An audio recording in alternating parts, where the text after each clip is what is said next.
Channel. So I hope তোমরা খুব খুব খুব ভালো আছো। অনেক দিন পর তোমাদের সাথে একটা ব্লগ শেয়ার করতে চলেছি। বাই দ্য ওয়ে আমিও খুব খুব খুব ভালো আছি। তো এটা হচ্ছে রথযাত্রার ব্লগ। আই হোপ তোমরা বুঝতে পারছো। তো তোমরা সবাই জানো, আই থিঙ্ক সবাই জানো যে আমার বাড়িতে কিন্তু যজ্ঞ দাদা, সুভদ্রা দিদি এবং বলরাম দা রয়েছে। তো সেই জন্য বাড়িতে তো প্রত্যেক বছর মানে 2023-এ যখন আমরা পুরী গেছিলাম তখন আমরা এই বিগ্রহদেরকে নিয়ে আসি। মানে আমার এটা বলতে পারো একটা মনের বাসনা ছিল যে আমি যজ্ঞ দাদাদের নিয়ে আসবো আমার বাড়ি, এবং সেটা আমি সফলও হয়েছি। অ্যাট লাস্ট বাড়িতে পুজো করলাম এবং সকালবেলায় পুজোটা কমপ্লিট করে সন্ধ্যাবেলায় কিন্তু আমরা গেছিলাম রথ দেখতে। তো আমার বাড়ির থেকে খুবই কাছে বার্নপুরে খুব ভালো মানে রথ হয় আর কি।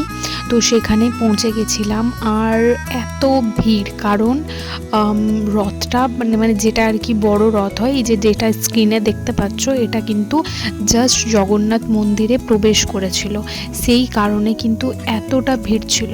তারপরে ওইখানে রথ দেখে প্রণাম করে রথ তো আর টানতে পারিনি। তো মনের মধ্যে একটা কোথাও না কোথাও মানে খারাপ লাগা কাজ করছিল যে মা আমি তো রথ টানতে পারলাম না। কিন্তু যখন জগন্নাথ মন্দির থেকে বেরোলাম তখন দেখলাম এই বড় রথটা যাচ্ছিল, এটা টানলাম এবং প্রণাম করলাম। এবং সবাইকে বলবো যে তোমরা কে কী করলে রথযাত্রাতে আমাকে প্লিজ কমেন্টসে জানিও। আর আরেকটা হচ্ছে বিশেষত্ব যে আসানসোলে প্রথম পোলো গ্রাউন্ডে আর কি জগন্নাথ দেবের মাসির বাড়ি বানানো হয়েছে, কারণ আমাদের আসানসোল স্কন থেকে মাসির বাড়ি আসছে পোলো গ্রাউন্ড, যেটা আর কি মাসির বাড়ি হিসেবে তৈরি করা হয়েছে। এখানেও বেশ মেলা বসেছে এবং আমিও গেছিলাম জগন্নাথ দেবকে দর্শন করতে। তো আমার তো ভীষণ ভালো লেগেছে। কারা কারা আসানসোলে থাকো আমাকে কমেন্টসে জানাও, এবং কারা কারা পোলো গ্রাউন্ডে গেছিলে সেটাও জানাও। দেখা হচ্ছে একটা অন্য ব্লগ।